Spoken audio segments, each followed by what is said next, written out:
Welcome to I dream. నేను Udayasri. Present మనతో పాటు స్టూడియోలో అడ్వకేట్ నాగేశ్వరరావు పూజారి గారు ఉన్నారు. మాట్లాడదాం.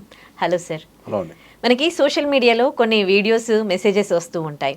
ఎవరైనా బ్యాంక్ లోన్లు తీసుకొని ఒకవేళ కట్టలేని పరిస్థితిలో 25 to 30% కట్టేసి సెటిల్మెంట్ చేసుకుంటే చాలు, క్లియర్ అయిపోతుంది అని. ఇది అంటే నిజంగా అంటే మనకి చట్టంలో ఉన్న హక్కా లేకపోతే బ్యాంక్ ఇష్టమా? ఇప్పుడు లోన్ కట్టలేని పరిస్థితి ఉన్నప్పుడు మనకు ఎదురయ్యే ఇబ్బంది ఏంటంటే రికవరీ ఏజెంట్లు అనేటోళ్ళు మన మీద దాడి చేస్తుంటారు.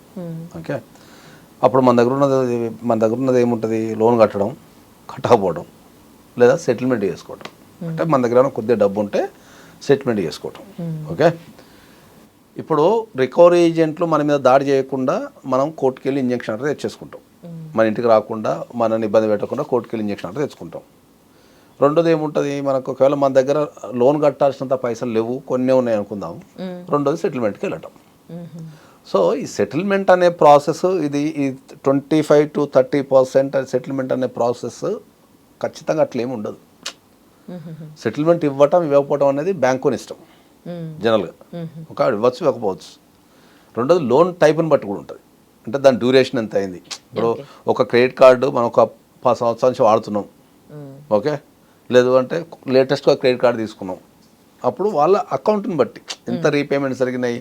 ఇప్పుడు లోన్ ఉందనుకో, పర్సనల్ లోన్ తీసుకున్నాం, 5 సంవత్సరాల నుంచి కడుతున్నామా, రీసెంట్గా తీసుకున్నామా అని బట్టి దానిలో వాళ్ళ పర్సంటేజ్ అనేది డిసైడ్ చేస్తారు. అంతే తప్ప ఖచ్చితంగా ప్రతి లోను 20 నుంచి 30% మధ్యలో అయిపోద్దని చెప్పడం చాలా కష్టం. అది లోన్ని బట్టి, దాని నేచర్ని బట్టి, దాని రీపేమెంట్ని బట్టి, దానికి ఉన్న ఇంట్రెస్ట్ రేట్ని బట్టి అది డిసైడ్ చేయబడుతుంది. ఓకే, సో నేను ఏం చెప్తా అంటే ఏంటంటే అది బ్యాంకర్తోని చేసే నెగోషియేషన్ బట్టి కూడా ఉంటుంది. చేసే వ్యక్తిని నెగోషియేషన్ బట్టి ఎక్స్పర్ట్స్ ఉంటారు. అర్థమైందా? ఆ మాట్లాడే విధానంతో వాళ్ళకి లీగల్ పాయింట్స్ ఏం చెప్పాలి దాని మీద కూడా ఉంటారు. అడ్వకేట్ త్రూ అప్రోచ్ అవుతే అడ్వకేట్ త్రూనే నేను చెప్పేది. అడ్వకేట్స్ త్రూనే. అందులో నువ్వు మంచి అడ్వకేట్ని పెట్టుకుంటే ఏదైనా మనం ఏం చెప్తాం, ఇప్పుడు ఏదైనా బెస్ట్ అనేది ఉంటుంది. మనం క్వాలిటీ అంటే బెస్ట్ ఉంటుంది. నువ్వు ఎటువంటి అడ్వకేట్ని పెట్టుకుంటే నీకు అటువంటి రిజల్ట్ వస్తుంది. నువ్వు టాప్ మోస్ట్ అడ్వకేట్ని, బెస్ట్ అడ్వకేట్ని పెట్టుకుంటే అదే వస్తుంది. కాబట్టి ఆ నెగోషియేషన్ స్కిల్స్ కానీ అది అడ్వకేట్ని బట్టి ఉంటుంది. ఇంత ఖచ్చితంగా 25 to 30 అనేది కాదు. ఎందుకంటే యావరేజ్ చేయొచ్చు, కానీ జనరల్ అంత ఇట్లాంటి రూల్ అయితే ఏం లేదు. ఫస్ట్ అర్థం చేసుకోవాల్సిందంటే అట్లా రూల్ ఏం లేదు. సెటిల్మెంట్ చేసుకోవచ్చు. అది ఇంకా గట్టిగా మాట్లాడితే కొన్ని సందర్భాలలో అంటే రీసెంట్గా నేను చెప్తున్నా, దగ్గర ఆయన క్రెడిట్ కార్డు ఆడబట్టి ఎంత 15 years ఏమో అయింది. 8 లక్షల క్రెడిట్ కార్డు అది. ఓకే, ఆ 8 లక్షల క్రెడిట్ కార్డు రీసెంట్గా 50,000కు సెటిల్మెంట్ అయింది. 50,000 8 లక్షలకి 50,000.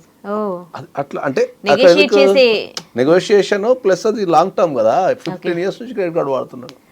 ఓకే ఓకే, ఇవన్నీ బ్యాంకు ఎన్ని ఉంటాడు. ఓకే, కాబట్టి అట్లా అది ఎక్కడైనా కూడా అది డీల్ చేసే వ్యక్తిని బట్టి అది డిసైడ్ చేయబడుతుంది. Right, thank you.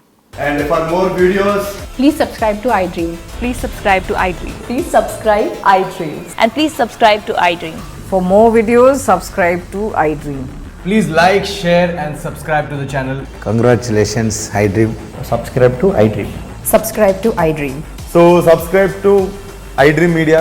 iDream ki iDream team andarki huge congratulations. Please subscribe iDream Media. Please subscribe to iDream. Subscribe iDream. Please subscribe to iDream.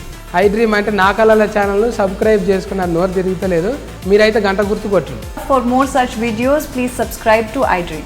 Subscribe to iDream. Please subscribe to iDream. Please subscribe iDream Media. Please do subscribe to iDream. Please subscribe to iDream Media. For best entertainment and information, please subscribe iDream. And don't forget to subscribe to iDream.